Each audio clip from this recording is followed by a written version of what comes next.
ಮಧುರ ಮಕ್ಕಳೇ, ಶಾಂತಿಯ ಗುಣವು ಎಲ್ಲದಕ್ಕಿಂತ ದೊಡ್ಡ ಗುಣವಾಗಿದೆ. ಆದ್ದರಿಂದ ಶಾಂತಿಯಿಂದ ಮಾತನಾಡಿ, ಅಶಾಂತಿ ಹರಡುವುದನ್ನು ನಿಲ್ಲಿಸಿ.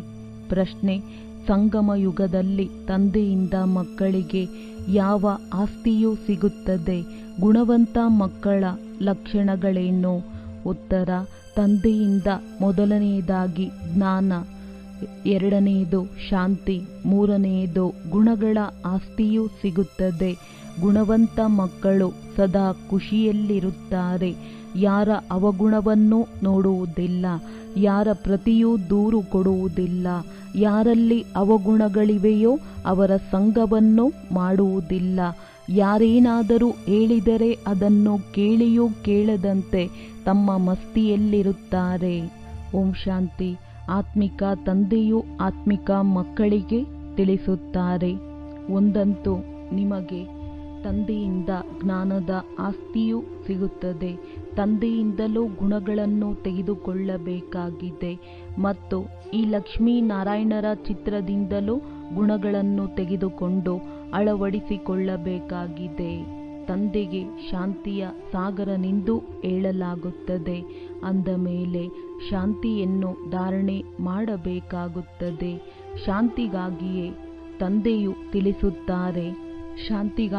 ತಂದೆಯು ತಿಳಿಸುತ್ತಾರೆ, ಪರಸ್ಪರ ಒಬ್ಬರು ಇನ್ನೊಬ್ಬರೊಂದಿಗೆ ಶಾಂತಿಯಿಂದ ಮಾತನಾಡಿ. ಇದೇ ಗುಣವನ್ನು ಆರಿಸಿಕೊಳ್ಳುವುದಾಗಿದೆ. ಜ್ಞಾನದ ಗುಣವನ್ನು ತೆಗೆದುಕೊಳ್ಳುತ್ತಲೇ ಇದ್ದೀರಿ. ಈ ಜ್ಞಾನವನ್ನು ಓದಬೇಕಾಗಿದೆ. ಇದನ್ನು ಕೇವಲ ಈ ವಿಚಿತ್ರ ತಂದೆಯೇ ಓದಿಸುತ್ತಾರೆ. ವಿಚಿತ್ರ ಆತ್ಮಗಳೇ ಓದುತ್ತೀರಿ. ಇದು ಇಲ್ಲಿನ ಹೊಸ ವಿಶೇಷತೆಯಾಗಿದೆ. ಇದನ್ನು ಮತ್ಯಾರೂ ತಿಳಿದುಕೊಂಡಿಲ್ಲ. ಕೃಷ್ಣನಂತಹ ದೈವಿ ಗುಣಗಳನ್ನು ಧಾರಣೆ ಮಾಡಬೇಕಾಗಿದೆ. ತಂದೆಯು ತಿಳಿಸಿದ್ದಾರೆ, ನಾನು ಶಾಂತಿಯ ಸಾಗರನಾಗಿದ್ದೇನೆ. ಅಂದ ಮೇಲೆ ಶಾಂತಿಯನ್ನು ಇಲ್ಲಿಯೇ ಸ್ಥಾಪನೆ ಮಾಡಬೇಕಾಗಿದೆ. ಅಶಾಂತಿಯು ಸಮಾಪ್ತಿಯಾಗಬೇಕಾಗಿದೆ. ನಾವು ಎಲ್ಲಿಯವರೆಗೆ ಶಾಂತಿಯಲ್ಲಿರುತ್ತೇವೆಂದು ತಮ್ಮ ಚಲನೆಯನ್ನು ನೋಡಿಕೊಳ್ಳಬೇಕು. ಬಹುತೇಕ ಮಂದಿ ಪುರುಷರು ಶಾಂತಿಯನ್ನು ಇಷ್ಟಪಡುತ್ತಾರೆ. ಶಾಂತಿಯಲ್ಲಿರುವುದು ಬಹಳ ಒಳ್ಳೆಯದೆಂದು ತಿಳಿಯುತ್ತಾರೆ. ಶಾಂತಿಯ ಗುಣವೂ ಸಹ ಬಹಳ ದೊಡ್ಡದಾಗಿದೆ. ಆದರೆ ಶಾಂತಿಯು ಹೇಗೆ ಸ್ಥಾಪನೆಯಾಗುವುದು? ಶಾಂತಿಯ ಅರ್ಥವೇನೆಂದು ಭಾರತವಾಸಿ ಮಕ್ಕಳು ತಿಳಿದುಕೊಂಡಿಲ್ಲ. ತಂದೆಯು ಭಾರತವಾಸಿಗಳಿಗಾಗಿಯೇ ಹೇಳುತ್ತಾರೆ. ತಂದೆಯು ಬರುವುದು ಭಾರತದಲ್ಲಿಯೇ. ಈಗ ನೀವು ತಿಳಿದುಕೊಳ್ಳುತ್ತೀರಿ. ಅವಶ್ಯವಾಗಿ ಆಂತರಿಕವಾಗಿಯೂ ಶಾಂತಿ ಇರಲೇಬೇಕು. ಯಾರಾದರೂ ಅಶಾಂತಗೊಳಿಸಿದರೆ ತಮ್ಮನ್ನು ಅಶಾಂತ ಮಾಡಿಕೊಳ್ಳುವುದಲ್ಲ, ಅಶಾಂತರಾಗುವುದೂ ಸಹ ಅವಗುಣವಾಗಿದೆ. ಅವಗುಣವನ್ನು ತೆಗೆಯಬೇಕಾಗಿದೆ. ಪ್ರತಿಯೊಬ್ಬರಿಂದ ಗುಣ ಗ್ರಹಿಸಬೇಕಾಗಿದೆ. ಅವಗುಣದ ಕಡೆ ನೋಡಲೂಬಾರದು. ಬಲೆ ಸದ್ದು ಗದ್ದಲವನ್ನು ಕೇಳುತ್ತೀರಿ. ಆದರೂ ಸಹ ತಾನು ಶಾಂತಿಯಲ್ಲಿರಬೇಕು. ಏಕೆಂದರೆ ತಂದೆ ಮತ್ತು ದಾದಾ ಇಬ್ಬರೂ ಶಾಂತಿಯಲ್ಲಿರುತ್ತಾರೆ. ಎಂದಿಗೂ ಅಶಾಂತರಾಗುವುದಿಲ್ಲ, ಕೂಗಾಡುವುದಿಲ್ಲ. ಈ ಬ್ರಹ್ಮರವರು ಕಲಿತಿದ್ದಾರಲ್ಲವೇ? ಎಷ್ಟು ಶಾಂತಿಯಲ್ಲಿರುವರೋ ಅಷ್ಟು ಒಳ್ಳೆಯದು. ಶಾಂತಿಯಿಂದಲೇ ನೆನಪು ಮಾಡಲು ಸಾಧ್ಯ. ಅಶಾಂತಿಯಿಂದಿರುವವರು ನೆನಪು ಮಾಡಲು ಸಾಧ್ಯವಿಲ್ಲ. ಪ್ರತಿಯೊಬ್ಬರಿಂದ ಗುಣ ಗ್ರಹಿಸಲೇಬೇಕಾಗಿದೆ. ದತ್ತಾತ್ರೇಯ ಮೊದಲಾದವರ ಉದಾಹರಣೆಯು ಇಲ್ಲಿಗೆ ಹೋಲುತ್ತದೆ. ದೇವತೆಗಳಂತಹ ಗುಣವಂತರು ಯಾರೂ ಇರುವುದಿಲ್ಲ. ಒಂದು ವಿಕಾರವೇ ಮೂಲವಾಗಿದೆ. ಅದರ ಮೇಲೆ ನೀವು ವಿಜಯ ಪಡೆಯುತ್ತಲೇ ಇರುತ್ತೀರಿ. ಕರ್ಮೇಂದ್ರಿಯಗಳ ಮೇಲೆ ವಿಜಯ ಗಳಿಸಬೇಕಾಗಿದೆ. ಅವಗುಣಗಳನ್ನು ಬಿಟ್ಟು ಬಿಡಬೇಕಾಗಿದೆ. ನೋಡಲು ಬಾರದು, ಹೇಳಲು ಬಾರದು. ಯಾರಲ್ಲಿ ಗುಣಗಳಿದೆಯೋ ಅವರ ಬಳಿಯೇ ಹೋಗಬೇಕಾಗಿದೆ ಮತ್ತು ಬಹಳ ಮಧುರ ಶಾಂತವಾಗಿರಬೇಕಾಗಿದೆ. ಸ್ವಲ್ಪವೇ ಮಾತನಾಡುವುದರಿಂದ ನೀವು ಎಲ್ಲ ಕಾರ್ಯವನ್ನು ಮಾಡಬಲ್ಲಿರಿ. ಎಲ್ಲರಿಂದ ಗುಣಗ್ರಹಿಸಿ ಗುಣವಂತರಾಗಬೇಕಾಗಿದೆ. ಯಾರು ಬುದ್ಧಿವಂತರು ಹಾಗೂ ಪ್ರಾಮಾಣಿಕರಾಗಿರುವರೋ ಅವರು ಶಾಂತಿಯಲ್ಲಿರಲು ಇಚ್ಛಿಸುತ್ತಾರೆ. ಕೆಲವು ಭಕ್ತರು ಜ್ಞಾನಿಗಳಿಗಿಂತಲೂ ಪ್ರಾಮಾಣಿಕ ನಿರ್ಮಾಣ ಚಿತ್ತರಾಗಿರುತ್ತಾರೆ. ಬ್ರಹ್ಮ ತಂದೆಯಂತೂ ಅನುಭವಿಯಾಗಿದ್ದಾರಲ್ಲವೇ. ಇವರ ಲೌಕಿಕ ತಂದೆಯೂ ಶಿಕ್ಷಕರಾಗಿದ್ದರು. ಬಹಳ ನಿರ್ಮಾಣ ಶಾಂತವಾಗಿರುತ್ತಿದ್ದರು. ಎಂದೂ ಕ್ರೋಧದಲ್ಲಿ ಬರುತ್ತಿರಲಿಲ್ಲ. ಹೇಗೆ ಸಾಧು ಸಂತರ ಮಹಿಮೆ ಮಾಡಲಾಗುತ್ತದೆ. ಭಗವಂತನೊಂದಿಗೆ ಮಿಲನ ಮಾಡುವುದಕ್ಕಾಗಿ ಅವರು ಪುರುಷಾರ್ಥ ಮಾಡುತ್ತಿರುತ್ತಾರಲ್ಲವೇ. ಕಾಶಿ ಹರಿದ್ವಾರದಲ್ಲಿ ಹೋಗಿ ಇರುತ್ತಾರೆ. ಮಕ್ಕಳು ಬಹಳ ಶಾಂತ ಮತ್ತು ಮಧುರರಾಗಿರಬೇಕು. ಇಲ್ಲಿ ಯಾರಾದರೂ ಅಶಾಂತಿಯಲ್ಲಿರುತ್ತಾರೆಂದರೆ ಶಾಂತಿಯನ್ನು ಹರಡಲು ನಿಮಿತ್ತರಾಗಲು ಸಾಧ್ಯವಿಲ್ಲ. ಅಶಾಂತಿಯಲ್ಲಿರುವವರೊಂದಿಗೆ ಮಾತನಾಡಲು ಬಾರದು, ದೂರವಿರಬೇಕು. ಅಂತರವಿದೆಯಲ್ಲವೇ. ಅವರು ಕೊಕ್ಕರೆಗಳು ಮತ್ತು ಇವರು ಹಂಸಗಳು. ಹಂಸಗಳು ಇಡೀ ದಿನ ಮುತ್ತುಗಳನ್ನು ಆರಿಸಿಕೊಳ್ಳುತ್ತಿರುತ್ತಾರೆ. ಹೇಳುತ್ತಾ ಕುಳಿತುಕೊಳ್ಳುತ್ತಾ ತಮ್ಮ ಜ್ಞಾನ ಸ್ಮರಣೆ ಮಾಡುತ್ತಾ ಇರಿ. ಇಡೀ ದಿನ ಇದೇ ಬುದ್ಧಿಯಲ್ಲಿರಲಿ. ಯಾರಿಗೆ ಹೇಗೆ ತಿಳಿಸುವುದೋ, ತಂದೆಯ ಪರಿಚಯವನ್ನು ಹೇಗೆ ಕೊಡುವುದೋ. ತಂದೆಯು ತಿಳಿಸಿದ್ದಾರೆ, ಯಾವ ಮಕ್ಕಳೇ ಬರಲಿ ಅವರಿಂದ ಫಾರ್ಮ್ ಅನ್ನು ತುಂಬಿಸಿಕೊಳ್ಳಬೇಕು. ಸೇವಾ ಕೇಂದ್ರಗಳಲ್ಲಿ ಯಾರಾದರೂ ಕೋರ್ಸನ್ನು ತೆಗೆದುಕೊಳ್ಳ ಬಯಸುತ್ತಾರೆಂದರೆ ಅವರಿಂದ ಫಾರ್ಮ್ ಅನ್ನು ತುಂಬಿಸಬೇಕು. ಕೋರ್ಸ್ ತೆಗೆದುಕೊಳ್ಳುವುದಿಲ್ಲವೆಂದರೆ ಫಾರ್ಮ್ ತುಂಬಿಸುವ ಅವಶ್ಯಕತೆ ಇಲ್ಲ. ಇವರಲ್ಲಿ ಏನೇನಿದೆ, ಏನೇನನ್ನು ತಿಳಿಸಬೇಕೆಂಬುದನ್ನು ತಿಳಿಯುವುದಕ್ಕಾಗಿಯೇ ಫಾರ್ಮ್ ಅನ್ನು ತುಂಬಿಸಲಾಗುತ್ತದೆ. ಏಕೆಂದರೆ ಪ್ರಪಂಚದಲ್ಲಿ ಈ ಮಾತುಗಳನ್ನು ಯಾರೂ ಅರಿತುಕೊಂಡಿಲ್ಲ. ಅಂದಾಗ ಅದೆಲ್ಲವೂ ಫಾರ್ಮ್ನಿಂದಲೇ ತಿಳಿದು ಬರುತ್ತದೆ. ತಂದೆಯೊಂದಿಗೆ ಯಾರಾದರೂ ಮಿಲನ ಮಾಡುತ್ತಾರೆಂದರೂ ಫಾರ್ಮ್ ಅನ್ನು ತುಂಬಿಸಲಾಗುತ್ತದೆ. ಇದರಿಂದ ಅವರು ಏಕೆ ಮಿಲನ ಮಾಡುತ್ತಿದ್ದಾರೆಂಬುದು ತಿಳಿಯುವಂತಿರಬೇಕು. ಯಾರೇ ಬಂದರೂ ಅವರಿಗೆ ಹದ್ದು ಮತ್ತು ಬೇಹದ್ದಿನ ತಂದೆಯ ಪರಿಚಯವನ್ನು ಕೊಡಬೇಕು. ಏಕೆಂದರೆ ನಿಮಗೆ ಬೇಹದ್ದಿನ ತಂದೆಯು ಬಂದು ತಮ್ಮ ಪರಿಚಯವನ್ನು ಕೊಟ್ಟಿದ್ದಾರೆ. ಅಂದ ಮೇಲೆ ಮತ್ತೆ ನೀವು ಅನ್ಯರಿಗೂ ಪರಿಚಯವನ್ನು ಕೊಡುತ್ತಾ ಇರಿ. ಅವರ ಹೆಸರಾಗಿದೆ ಶಿವತಂದೆ. ಶಿವ ಪರಮಾತ್ಮಾಯ ನಮಃ ಎಂದು ಹೇಳುತ್ತಾರಲ್ಲವೇ. ಅವರು ಕೃಷ್ಣನಿಗೆ ದೇವತಾಯ ನಮಃ ಎಂದು ಹೇಳುತ್ತಾರೆ.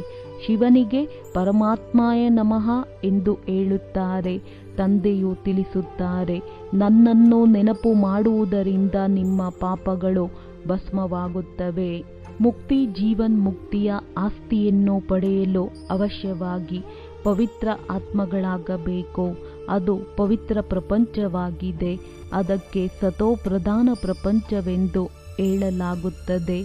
ಅಲ್ಲಿಗೆ ಹೋಗಬೇಕೆಂದರೆ ನನ್ನನ್ನು ನೆನಪು ಮಾಡಿ ಎಂದು ತಂದೆಯು ತಿಳಿಸುತ್ತಾರೆ. ಇದು ಬಹಳ ಸಹಜವಾಗಿದೆ. ಯಾರಿಂದಲಾದರೂ ಮೊದಲು ಫಾರ್ಮ್ ಅನ್ನು ತುಂಬಿಸಿಕೊಂಡು ನಂತರ ನೀವು ಕೋರ್ಸ್ ಕೊಡುತ್ತೀರಿ. ಒಂದು ದಿನ ತುಂಬಿಸಿ, ಮತ್ತೆ ತಿಳಿಸಿ, ಮತ್ತೆ ಫಾರ್ಮ್ ಅನ್ನು ತುಂಬಿಸಿ.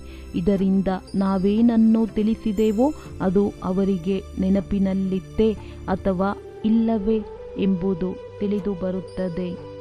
ನೀವು ನೋಡುತ್ತೀರಿ, 2 ದಿನದ ಫಾರ್ಮ್ನಲ್ಲಿ ಅಂತರವಂತೂ ಅವಶ್ಯವಾಗಿ ಇರುತ್ತದೆ. ಇವರು ಏನನ್ನು ಅರ್ಥ ಮಾಡಿಕೊಂಡಿದ್ದಾರೆ ಎಂಬುದು ನಾವು ತಿಳಿಸಿದುದರ ಮೇಲೆ ವಿಚಾರ ಮಾಡಿದ್ದಾರೆಯೇ ಅಥವಾ ಇಲ್ಲವೇ ಎಂದು ನಿಮಗೆ ಸ್ಪಷ್ಟವಾಗಿ ತಿಳಿಯುತ್ತದೆ. ಈ ಫಾರ್ಮ್ ಎಲ್ಲರ ಬಳಿಯೂ ಇರಬೇಕು. ತಂದೆಯು ಮುರುಳಿಯಲ್ಲಿ ಸಲಹೆ ನೀಡುತ್ತಾರೆಂದರೆ ದೊಡ್ಡ ದೊಡ್ಡ ಸೇವಾ ಕೇಂದ್ರಗಳಲ್ಲಿರುವವರು ಇದನ್ನು ಬೇಗನೆ ಪ್ರಯೋಗದಲ್ಲಿ ತರಬೇಕು. ಫಾರ್ಮ್ ಅನ್ನು ಇಟ್ಟುಕೊಳ್ಳಬೇಕು. ಇಲ್ಲವೆಂದರೆ ಹೇಗೆ ತಿಳಿಯುತ್ತದೆ? ನೆನ್ನೆಯ ದಿನ ಏನು ಬರೆದಿದ್ದೆನು, ಇಂದು ಏನನ್ನು ಬರೆಯುತ್ತೇನೆಂದು ತಾವು ಸಹ ಅನುಭವ ಮಾಡುತ್ತಾರೆ. ಆದ್ದರಿಂದ ಇದು ಬಹಳ ಅತ್ಯವಶ್ಯಕವಾಗಿದೆ. ಬೇರೆ ಬೇರೆ ಕಡೆ ಮುದ್ರಿಸಿದರೂ ಪರವಾಗಿಲ್ಲ. ಇಲ್ಲವೇ ಒಂದು ಸ್ಥಾನದಲ್ಲಿ ಮುದ್ರಿಸಿ ಎಲ್ಲ ಕಡೆ ಕಳುಹಿಸಬಹುದು. ಇದು ಅನ್ಯರ ಕಲ್ಯಾಣ ಮಾಡಬಹುದಾಗಿದೆ. ನೀವು ಮಕ್ಕಳು ಇಲ್ಲಿ ದೇವಿ ದೇವತೆಗಳಾಗಲು ಬಂದಿದ್ದೀರಿ. ದೇವತಾ ಎಂಬ ಶಬ್ದವು ಬಹಳ ಶ್ರೇಷ್ಠವಾಗಿದೆ. ದೈವಿ ಗುಣಗಳನ್ನು ಧಾರಣೆ ಮಾಡುವವರಿಗೆ ದೇವತೆಗಳೆಂದು ಕರೆಯಲಾಗುತ್ತದೆ. ಈಗ ನೀವು ದೈವಿ ಗುಣಗಳನ್ನು ಧಾರಣೆ ಮಾಡುತ್ತಿದ್ದೀರಿ. ಆದ್ದರಿಂದ ಎಲ್ಲಿ ಪ್ರದರ್ಶನಿ ಹಾಗೂ ಮ್ಯೂಸಿಯಂಗಳಿರುವುದೋ ಅಲ್ಲಿ ಈ ಫಾರ್ಮ್ ಬಹಳಷ್ಟಿರಬೇಕು. ಇದರಿಂದ ಸ್ಥಿತಿಯು ಹೇಗಿದೆ ಎಂದು ತಿಳಿಯಬಹುದು. ಅವರ ಅನಿಸಿಕೆಯನ್ನು ತಿಳಿದುಕೊಂಡು ನಂತರ ತಿಳಿಸಬೇಕಾಗುತ್ತದೆ. ಮಕ್ಕಳಂತೂ ಸದಾ ಗುಣಗಳನ್ನೇ ಧಾರಣೆ ಮಾಡಬೇಕಾಗಿದೆ, ಅವಗುಣಗಳನ್ನಲ್ಲ. ನೀವು ಗುಣವಂತರಾಗುತ್ತೀರಲ್ಲವೇ? ಯಾರಲ್ಲಿ ಬಹಳ ಗುಣಗಳಿರುವುದೋ ಅವರು ಅನ್ಯರಲ್ಲಿಯೂ ಗುಣಗಳನ್ನೇ ತುಂಬಿಸಲು ಸಾಧ್ಯ. ಅವಗುಣಗಳಿರುವವರು ಎಂದೂ ಗುಣದಾನ ಮಾಡಲು ಸಾಧ್ಯವಿಲ್ಲ. ಮಕ್ಕಳಿಗೆ ಗೊತ್ತಿದೆ, ಇನ್ನೂ ಸಮಯವೇನೂ ಬಹಳ ಇಲ್ಲ, ಪುರುಷಾರ್ಥವನ್ನು ಬಹಳ ಮಾಡಬೇಕಾಗಿದೆ. ತಂದೆಯು ತಿಳಿಸಿದ್ದಾರೆ, ನೀವು ಪ್ರತಿನಿತ್ಯವೂ ಯಾತ್ರೆ ಮಾಡುತ್ತಾ ಇರುತ್ತೀರಿ. ಅತೀಂದ್ರಿಯ ಸುಖವನ್ನು ಗೋಪಿಕೆಯರಿಂದ ಕೇಳಿ ಎಂಬ ಯಾವ ಗಾಯನವಿದೆಯೋ ಇದು ಅಂತಿಮದ ಮಾತಾಗಿದೆ. ಈಗಂತೂ ನಂಬರ್ ವಾರ್ ಇದ್ದೀರಿ. ಕೆಲವರಂತೂ ಒಳಗಿಂದೊಳಗೆ ಖುಷಿಯ ಗೀತೆಯನ್ನು ಹಾಡುತ್ತಿರುತ್ತಾರೆ. ಓಹೋ, ಪರಂಪಿತ ಪರಮಾತ್ಮನು ನಮಗೆ ಸಿಕ್ಕಿದ್ದಾರೆ, ಅವರಿಂದ ನಾವು ಆಸ್ತಿಯನ್ನು ತೆಗೆದುಕೊಳ್ಳುತ್ತೇವೆ. ಅಂಥವರ ಬಳಿ ಯಾವುದೇ ದೂರುಗಳಿರಲು ಸಾಧ್ಯವಿಲ್ಲ. ಯಾರಾದರೂ ಏನಾದರೂ ಹೇಳಿದರೂ ಸಹ ಕೇಳಿಯೂ ಕೇಳದಂತೆ ತಮ್ಮ ಮಸ್ತಿಯಲ್ಲಿ ಮಸ್ತರಾಗಿರಬೇಕು. ಯಾವುದೇ ಕಾಯಿಲೆ ಅಥವಾ ದುಃಖ ಮೊದಲಾದವುಗಳಿದ್ದರೂ ಸಹ ನೀವು ನೆನಪಿನಲ್ಲಿರಿ. ಈ ಲೆಕ್ಕಾಚಾರಗಳನ್ನು ಈಗಲೇ ಸಮಾಪ್ತಿ ಮಾಡಿಕೊಳ್ಳಬೇಕಾಗಿದೆ. ನಂತರ ನೀವು 21 ಜನ್ಮಗಳಿಗೆ ಹೂಗಳಾಗುತ್ತೀರಿ. ಅಲ್ಲಿ ದುಃಖದ ಮಾತೆ ಇರುವುದಿಲ್ಲ. ಖುಷಿಯಂತಹ ಔಷಧಿ ಇಲ್ಲ ಎಂದು ಗಾಯನ ಮಾಡಲಾಗುತ್ತದೆ. ಖುಷಿಯಿಂದ ದಣಿವೆಲ್ಲವೂ ಆರಿ ಹೋಗುತ್ತದೆ. ಇದರಲ್ಲಂತೂ ಇದು ಸತ್ಯವಾದ ಖುಷಿಯಾಗಿದೆ, ಅದು ಸುಳ್ಳಾಗಿದೆ. ಅವರು ಹಣ ಸಿಕ್ಕಿತು, ಆಭರಣಗಳು ಸಿಕ್ಕಿತೆಂದರೆ ಖುಷಿಯಾಗುತ್ತಾರೆ. ಆದರೆ ಇಲ್ಲಿ ಇದು ಬೇಹದ್ದಿನ ಮಾತಾಗಿದೆ. ನೀವು ಅಪಾರ ಖುಷಿಯಲ್ಲಿರಬೇಕು. ನಿಮಗೆ ತಿಳಿದಿದೆ, ನಾವು 21 ಜನ್ಮಗಳಿಗಾಗಿ ಸದಾ ಸುಖಿಯಾಗಿರುತ್ತೇವೆ ಅಂದ ಮೇಲೆ ಇದೇ ಸ್ಮೃತಿಯಲ್ಲಿರಿ, ನಾವು ಏನಾಗುವವರಿದ್ದೇವೆ. ಹೃದಯದಿಂದ ಬಾಬಾ ಎಂದು ಹೇಳುವುದರಿಂದಲೇ ದುಃಖವು ದೂರವಾಗಿ ಬಿಡಬೇಕು. ಇದಂತೂ 21 ಜನ್ಮಗಳ ಖುಷಿಯಾಗಿದೆ. ಈಗ ಇನ್ನು ಸ್ವಲ್ಪವೇ ದಿನಗಳಿಗೆ ನಾವು ನಮ್ಮ ಸುಖಧಾಮಕ್ಕೆ ಹೋಗುತ್ತೇವೆ. ಮತ್ತಿನ್ನೇನನ್ನು ನೆನಪಿರಬಾರದು. ಈ ತಂದೆಯು ಬ್ರಹ್ಮ ತಮ್ಮ ಅನುಭವವನ್ನು ತಿಳಿಸುತ್ತಾರೆ.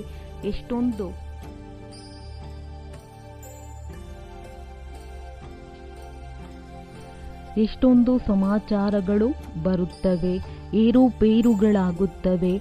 ತಂದೆಗೆ ಯಾವುದೇ ಮಾತಿನ ದುಃಖವಾಗುವುದಿಲ್ಲ. ಕೇಳಿದರೂ ಸಹ ಒಳ್ಳೆಯದು. ಇದು ನಾಟಕದ ಪೂರ್ವ ನಿಶ್ಚಿತವಾಗಿದೆ. ಇದಂತೂ ಏನೇನೂ ಇಲ್ಲ. ನಾನು ಕುಬೇರನ ಖಜಾನೆಯನ್ನು ಪಡೆಯುತ್ತೇವೆಂದು ತಿಳಿಯುತ್ತಾರೆ. ತಮ್ಮೊಂದಿಗೆ ಮಾತನಾಡುವುದರಿಂದಲೇ ಖುಷಿಯಾಗುತ್ತದೆ. ಬಹಳ ಶಾಂತವಾಗಿರುತ್ತಾರೆ. ಅವರ ಚೆಹರೆಯೂ ಸಹ ಬಹಳ ಪ್ರಸನ್ನ ಚಿತ್ತವಾಗಿರುತ್ತದೆ. ವಿದ್ಯಾರ್ಥಿ ವೇತನವೂ ಸಿಗುತ್ತದೆ ಎಂದರೆ ಚೆಹರೆಯು ಎಷ್ಟೊಂದು ಪ್ರಸನ್ನ ಚಿತ್ತವಾಗಿರುತ್ತದೆ. ಹಾಗೆಯೇ ನೀವು ಸಹ ಈ ಲಕ್ಷ್ಮೀನಾರಾಯಣರಂತೆ ಹರ್ಷಿತಮುಖಿಯಾಗಿರಲು ಪುರುಷಾರ್ಥ ಮಾಡುತ್ತಿದ್ದೀರಿ. ಇವರಲ್ಲಿ ಲಕ್ಷ್ಮೀನಾರಾಯಣ ಜ್ಞಾನವಂತೂ ಇಲ್ಲ. ನಿಮಗೆ ಜ್ಞಾನವಿದೆ ಎಂದರೆ ಖುಷಿ ಇರಬೇಕಲ್ಲವೇ? ಹರ್ಷಿತ ಮುಖವೂ ಇರಬೇಕು. ಈ ದೇವತೆಗಳಿಗಿಂತ ನೀವು ಬಹಳ ಶ್ರೇಷ್ಠರಾಗಿದ್ದೀರಿ. ಜ್ಞಾನ ಸಾಗರ ತಂದೆಯೂ ನಮಗೆ ಇಷ್ಟು ಶ್ರೇಷ್ಠ ಜ್ಞಾನವನ್ನು ಕೊಡುತ್ತಾರೆ. ಅವಿನಾಶಿ ಜ್ಞಾನ ರತ್ನಗಳ ಲಾಟರಿ ಸಿಗುತ್ತಿದೆ ಎಂದರೆ ಎಷ್ಟೊಂದು ಖುಷಿ ಇರಬೇಕು. ಈ ನಿಮ್ಮ ಜನ್ಮವು ವಜ್ರ ಸಮಾನವಾಗಿದೆ ಎಂದು ಗಾಯನವಿದೆ.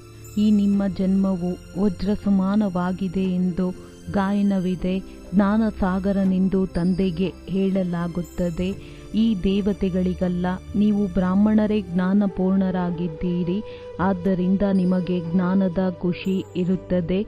ಮೊದಲನೆಯದಾಗಿ ತಂದೆಯನ್ನು ಮಿಲನ ಮಾಡುವ ಖುಷಿ ಇರುತ್ತದೆ. ನಿಮ್ಮ ವಿನಃ ಮತ್ಯಾರಿಗೂ ಖುಷಿ ಇರಲು ಸಾಧ್ಯವಿಲ್ಲ.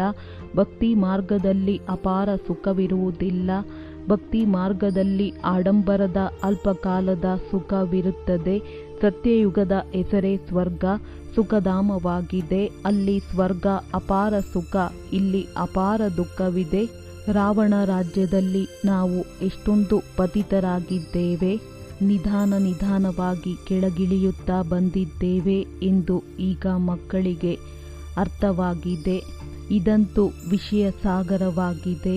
ಈಗ ತಂದೆಯು ನಿಮ್ಮನ್ನು ಈ ವಿಷಯ ಸಾಗರದಿಂದ ಹೊರತೆಗೆದು ಶಿರಸಾಗರದೆಡೆಗೆ ಕರೆದುಕೊಂಡು ಹೋಗುತ್ತಾರೆ. ಮಕ್ಕಳಿಗೆ ಇಲ್ಲಿ ಬಹಳ ಮಧುರವೆನಿಸುತ್ತದೆ. ಮತ್ತೆ ಮರೆತು ಹೋಗುವುದರಿಂದ ಸ್ಥಿತಿ ಏನಾಗಿ ಬಿಡುತ್ತದೆ. ತಂದೆಯು ಎಷ್ಟೊಂದು ಖುಷಿಯ ನಶೆಯನ್ನೇರಿಸುತ್ತಾರೆ. ಈ ಜ್ಞಾನಾಮೃತದ ಗಾಯನವೇ ಇದೆ. ಜ್ಞಾನಾಮೃತವನ್ನು ಕುಡಿಯುತ್ತಲೇ ಇರಬೇಕಾಗಿದೆ. ಇಲ್ಲಿ ನಿಮಗೆ ಬಹಳ ಒಳ್ಳೆಯ ನಶೆ ಏರುತ್ತದೆ. ಮತ್ತೆ ಹೊರಗೆ ಹೋದಾಗ ಆ ನಶೆಯು ಕಡಿಮೆಯಾಗಿ ಬಿಡುತ್ತದೆ. ಬಾಬಾರವರು ಬ್ರಹ್ಮ ಸ್ವಯಂ ಅನುಭವ ಮಾಡುತ್ತಾರೆ. ಇಲ್ಲಿ ಮಕ್ಕಳಿಗೆ ಬಹಳ ಒಳ್ಳೆಯ ಅನುಭವವಾಗುತ್ತದೆ. ನಾವು ನಮ್ಮ ಮನೆಗೆ ಹೋಗುತ್ತೇವೆ. ನಾವು ತಂದೆಯ ಶ್ರೀಮತದಂತೆ ರಾಜಧಾನಿಯನ್ನು ಸ್ಥಾಪನೆ ಮಾಡುತ್ತಿದ್ದೇವೆ.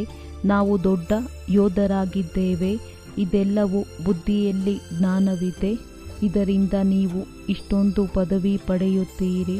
ಯಾರು ಓದಿಸುತ್ತಾರೆಂದು ನೋಡಿ ಬೇಎದ್ದಿನ ತಂದೆ ಒಮ್ಮೆಲೆ ಪರಿವರ್ತನೆ ಮಾಡಿಬಿಡುತ್ತಾರೆ. ಅಂದಾಗ ಮಕ್ಕಳಿಗೆ ಹೃದಯದಲ್ಲಿ ಎಷ್ಟೊಂದು ಖುಷಿ ಇರಬೇಕು. ಇದು ಸಹ ಮನಸ್ಸಿನಲ್ಲಿ ಬರಬೇಕು. ನಾವು ಅನ್ಯರಿಗೂ ಖುಷಿಯನ್ನು ಕೊಡಬೇಕು. ರಾವಣನಿಂದ ಶಾಪ ಸಿಗುತ್ತದೆ ಮತ್ತು ತಂದೆಯಿಂದ ಆಸ್ತಿಯು ಸಿಗುತ್ತದೆ.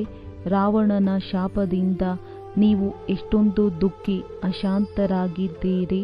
ಬಹಳ ಮಂದಿ ಸಹೋದರರಿಗೆ ಸೇವೆ ಮಾಡಬೇಕೆಂದು ಬಹಳ ಬಯಕೆ ಇದೆ. ಆದರೆ ಕಳಶವು ಮಾತೆಯರಿಗೆ ಸಿಗುತ್ತದೆ. ಶಕ್ತಿ ದಳವಲ್ಲವೇ? ಒಂದೇ ಮಾತರಂ ಎಂದು ಗಾಯನವಿದೆ. ಜೊತೆಯಲ್ಲಿ ಒಂದೇ ಪಿತರಂ ಇದ್ದೇ ಇದೆ. ಆದರೆ ಹೆಸರು ಮಾತೆಯರದ್ದಾಗಿದೆ. ಮೊದಲು ಲಕ್ಷ್ಮಿ, ನಂತರ ನಾರಾಯಣ, ಮೊದಲು ಸೀತೆ, ನಂತರ ರಾಮ. ಇಲ್ಲಿ ಮೊದಲು ಪುರುಷನ ಹೆಸರು, ನಂತರ ಸ್ತ್ರೀನ ಹೆಸರನ್ನು ಹಾಕುತ್ತಾರಲ್ಲವೇ? ಇದು ಆಟವಾಗಿದೆಯಲ್ಲವೇ? ತಂದೆಯಂತೂ ಎಲ್ಲವನ್ನೂ ತಿಳಿಸುತ್ತಾರೆ. ಭಕ್ತಿ ಮಾರ್ಗದ ರಹಸ್ಯವನ್ನು ತಿಳಿಸುತ್ತಾರೆ. ಭಕ್ತಿಯಲ್ಲಿ ಏನೇನಾಗುತ್ತದೆ, ಎಲ್ಲಿಯವರೆಗೆ ಜ್ಞಾನವಿರುವುದಿಲ್ಲವೋ ಅಲ್ಲಿಯವರೆಗೆ ಏನೂ ಅರ್ಥವಾಗುವುದಿಲ್ಲ. ಈಗ ನಿಮಗೆ ತಿಳಿದಿದೆ. ನಾವು ಮೊದಲಂತೂ ಹೇಗೆ ಅವಿದ್ಯಾವಂತರಾಗಿದ್ದೆವು, ಕೊಳಕಿನಲ್ಲಿ ಬಿದ್ದಿದ್ದೆವು. ಈಗ ಎಲ್ಲರ ನಡವಳಿಕೆಯು ಸುಧಾರಣೆಯಾಗುತ್ತದೆ. ನಿಮ್ಮದು ದೈವಿ ನಡವಳಿಕೆಯಾಗುತ್ತಿದೆ. ಪಂಚವಿಕಾರಗಳಿಂದ ಆಸುರಿ ನಡವಳಿಕೆಯಾಗಿ ಬಿಡುತ್ತದೆ. ಎಷ್ಟೊಂದು ಪರಿವರ್ತನೆಯಾಗುತ್ತದೆ. ಅಂದ ಮೇಲೆ ಪರಿವರ್ತನೆಯಲ್ಲಿ ಬರಬೇಕಲ್ಲವೇ?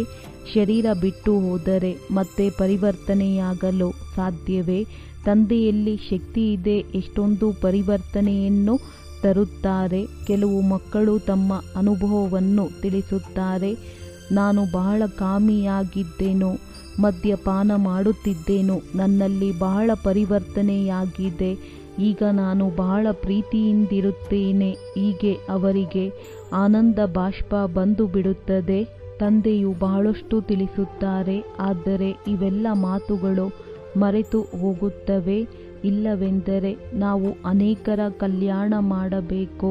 ಮನುಷ್ಯರು ಬಹಳ ದುಃಖಿಯಾಗಿದ್ದಾರೆ. ಅವರಿಗೆ ಮಾರ್ಗವನ್ನು ತೋರಿಸಬೇಕೆಂದು ಖುಷಿಯ ನಶೆ ಏರಿರಬೇಕು. ತಿಳಿಸುವುದಕ್ಕಾಗಿ ಎಷ್ಟೊಂದು ಪರಿಶ್ರಮ ಪಡಬೇಕಾಗುತ್ತದೆ. ಬಹಳಷ್ಟು ನಿಂದನೆಯನ್ನು ಸಹನೆ ಮಾಡಬೇಕಾಗುತ್ತದೆ. ಇವರು ಎಲ್ಲರನ್ನೂ ಸಹೋದರ ಸಹೋದರಿಯನ್ನಾಗಿ ಮಾಡುತ್ತಾರೆಂದು ಮೊದಲಿನಿಂದಲೂ ಈ ಪ್ರಚಾರವಿದೆ. ಅರೆ ಸಹೋದರ ಸಹೋದರಿಯ ಸಂಬಂಧವಂತೂ ಒಳ್ಳೆಯದಲ್ಲವೇ? ನೀವಾತ್ಮಗಳು ಸಹೋದರ ಸಹೋದರರಾಗಿದ್ದೀರಿ. ಆದರೆ ಜನ್ಮ ಜನ್ಮಾಂತರದಿಂದ ಆ ದೃಷ್ಟಿಯು ಪಕ್ಕಾ ಆಗಿರುವುದರಿಂದ ಅದು ಹೋಗುವುದೇ ಇಲ್ಲ. ತಂದೆಯ ಬಳಿ ಬಹಳ ಸಮಾಚಾರಗಳು ಬರುತ್ತದೆ. ತಂದೆಯು ತಿಳಿಸುತ್ತಾರೆ, ಮಕ್ಕಳೇ, ಈ ಚೀಚಿ ಪ್ರಪಂಚದಿಂದ ನೀವು ಮಕ್ಕಳು ದೂರವಾಗಬೇಕು, ಹೂಗಳಾಗಬೇಕು. ಅನೇಕರು ಜ್ಞಾನವನ್ನು ಕೇಳಿಯೂ ಮರೆತು ಹೋಗುತ್ತಾರೆ. ಎಲ್ಲ ಜ್ಞಾನವೂ ಹಾರಿ ಹೋಗುತ್ತದೆ. ಕಾಮ ಮಹಾಶತ್ರುವಾಗಿದೆ ಎಲ್ಲವೇ. ಈ ಬಾಬಾರವರಂತೂ ಬಹಳ ಅನುಭವಿಯಾಗಿದ್ದಾರೆ. ಈ ವಿಕಾರಗಳ ಹಿಂದೆ ರಾಜರು ಸಹ ತಮ್ಮ ರಾಜ್ಯ ಭಾಗ್ಯವನ್ನು ಕಳೆದುಕೊಂಡಿದ್ದಾರೆ. ಕಾಮವು ಬಹಳ ಕೆಟ್ಟದ್ದಾಗಿದೆ ಬಾಬಾ, ಇದು ಬಹಳ ಕಠಿಣ ಶತ್ರುವಾಗಿದೆ ಎಂದು ಎಲ್ಲರೂ ಹೇಳುತ್ತಾರೆ. ತಂದೆಯು ತಿಳಿಸುತ್ತಾರೆ, ಕಾಮವನ್ನು ಜಯಿಸುವುದರಿಂದ ನೀವು ವಿಶ್ವದ ಮಾಲೀಕರಾಗುತ್ತೀರಿ. ಆದರೆ ಕಾಮ ವಿಕಾರವು ಇಷ್ಟು ಕಠಿಣವಾಗಿದೆ. ಪ್ರತಿಜ್ಞೆ ಮಾಡಿದ ನಂತರವೂ ಮತ್ತೆ ಕೆಳಗೆ ಬೀಳುತ್ತಾರೆ.